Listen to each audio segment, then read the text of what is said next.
Dave. Yep.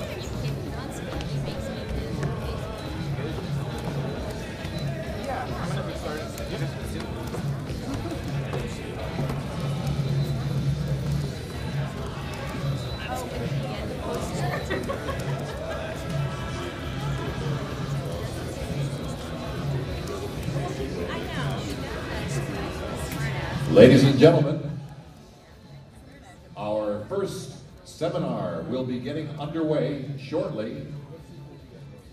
As a matter of fact, it's going to get underway right now. So if you're interested in legalization in Seattle with panelists Jeffrey Steinborn, Doug Hiatt, and Alison Holcomb, please get over to the expo stage for our first legalization seminar of the day at 2 p.m.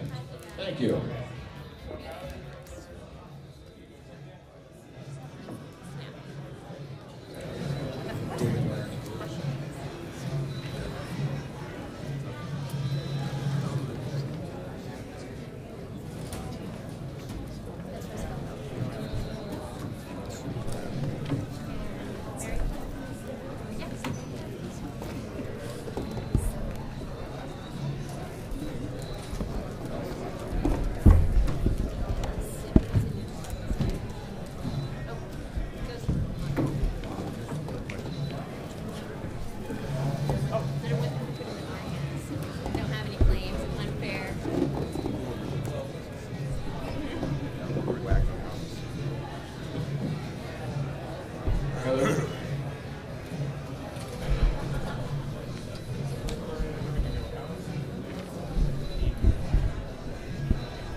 All right, everybody. My name's Gabe. I'm the West Coast editor of High Times Magazine. I want to thank you all for coming out to our first Medical Cannabis Cup in Seattle. We're tremendously excited to be here.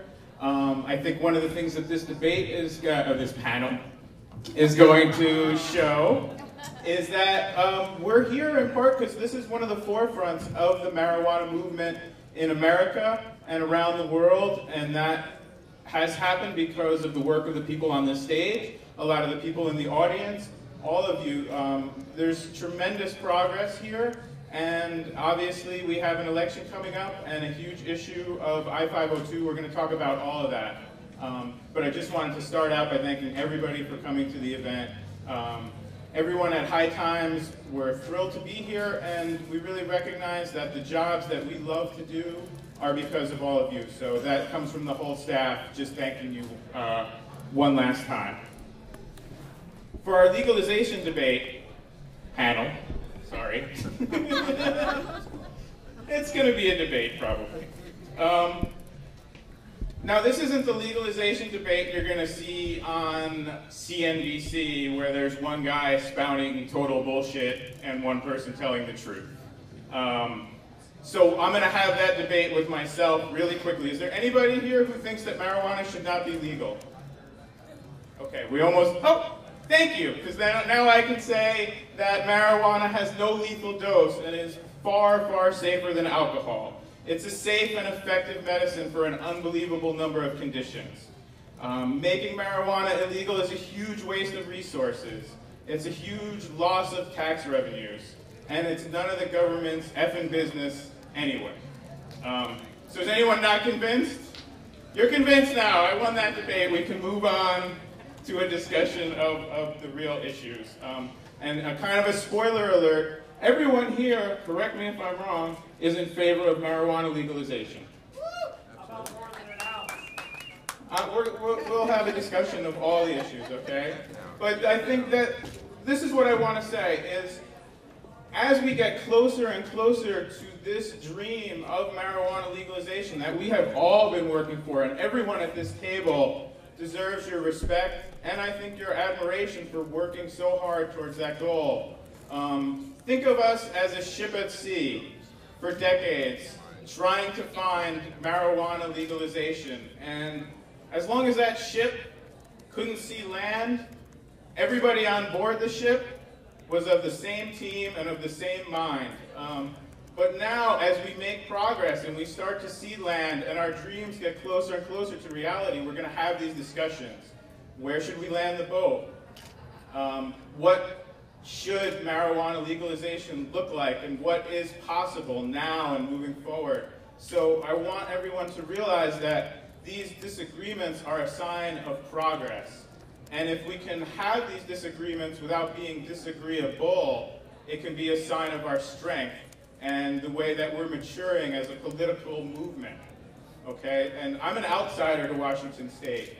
I live in California, but the whole world is watching what's going on here. The whole world is going to be watching what's going on in Colorado and Oregon as well. And so what we need to keep in mind, and I think everyone here has in mind, is that November 6th is election day. There's going to be a November 7th. And we're still going to be the marijuana community. And the people who have always tried to oppress us, sorry to say, win or lose, they're not going anywhere. And so we need to figure out how we're going to come back together on November 7th. But for right now, we're going to discuss all the issues. What I'd like to do is I'm going to briefly introduce a really distinguished panel, and then we will hear from the experts. So I'm going to introduce them all quickly and then let them speak to you for a few minutes. So speaking first will be Alison Holcomb, is the campaign director for New Approach Washington, the main proponent of I-502, a statewide initiative on this November's ballot.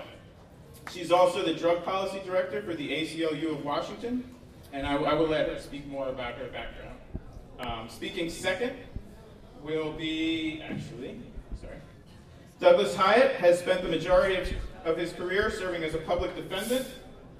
Most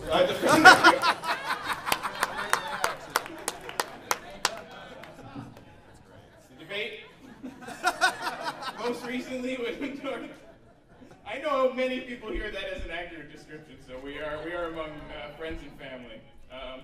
Most recently with the Northwest Defenders Association in Seattle and the Skagit County Public Defender's Office. Mr. Pete Holmes is Seattle City Attorney. Who here lives in Seattle? This is your city attorney. He's here to say we should legalize marijuana. You deserve a round of applause for that. You can go to a lot of major cities in America and not find a public official who's going to come to the Medical Cannabis Cup and talk about legalizing marijuana and answer your questions. So we're really appreciative to have him here. And last but certainly not least, Jeffrey Steinborn graduated from Yale Law School in 1968 and has practiced law in Seattle ever since. He's a member of NORML's Board of Directors and somebody who has been defending marijuana users for many decades. And let's just have a big round of applause for everybody here. And we're going to start with Alison. Thank you all for being here today. So just by way of a little bit more of introduction, this is a fantastic panel for me to be on because the person sitting to my left, your right, is the person that I first went to work with in 1995 to start defending people that were accused of marijuana offenses and had their properties seized for forfeiture because of allegations that they were involved in marijuana offenses. And I worked with Jeff until the end of 2002 before going out on my own for a couple of years and then joining the ACLU in 2006. And Douglas also worked in Jeff's office for part of the time that I was there, so it's fun to be debating this issue with these fine lawyers that I've worked with in the past. And I just want to reiterate what Bean is saying about the fact that this is just one moment in a very long trajectory of marijuana law reform. And you are not going to hear either Pete Holmes or I say that I-502 is what legalization is supposed to look like. What you will hear us say is that I-502 is designed to pass and is designed to change the conversation from are we going to legalize to what should legalization really look like. And that's how it was drafted, was to get a majority of the voters of the state of Washington to keep us moving in that direction, to make it easier for us to push back against the injustices, to get us beyond the status quo. So I'm just going to run through just bullet points of what I-502 does, and then I'm sure we'll have lots of conversation about the details, and it'll be fascinating to talk about so some of the nuances in the initiative and how people differ about whether it's a good thing or a bad thing to have those pieces in the initiative.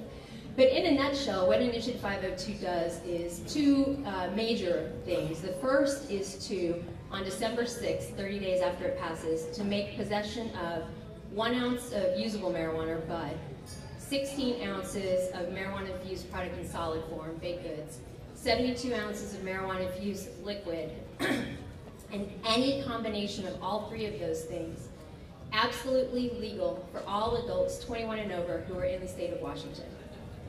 That is more than any other state has ever done. In all of the states that have decriminalized marijuana possession, with the exception of Alaska, possession is still a civil infraction. It's still subject to a penalty. You can still be stopped by a police officer. You can still have your marijuana seized and taken away from you, and you will be issued a ticket for a fine.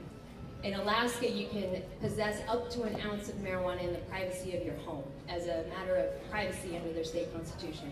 So on December 6th, we will become the state that has the best protective law for adults in possession of marijuana, regardless of where that marijuana came from. There's absolutely nothing in Initiative 502 that requires you to prove where you got that marijuana, just like there's nothing in any of the other decriminal states that requires you to prove where you got that marijuana.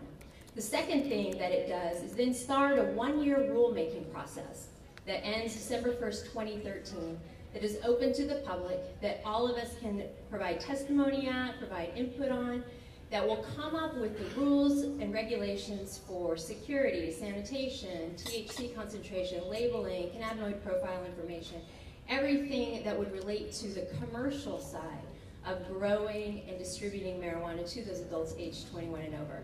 And at the end of 2013, the Liquor Control Board, which is the state agency that will be in charge of all of that, can begin to take applications for licenses.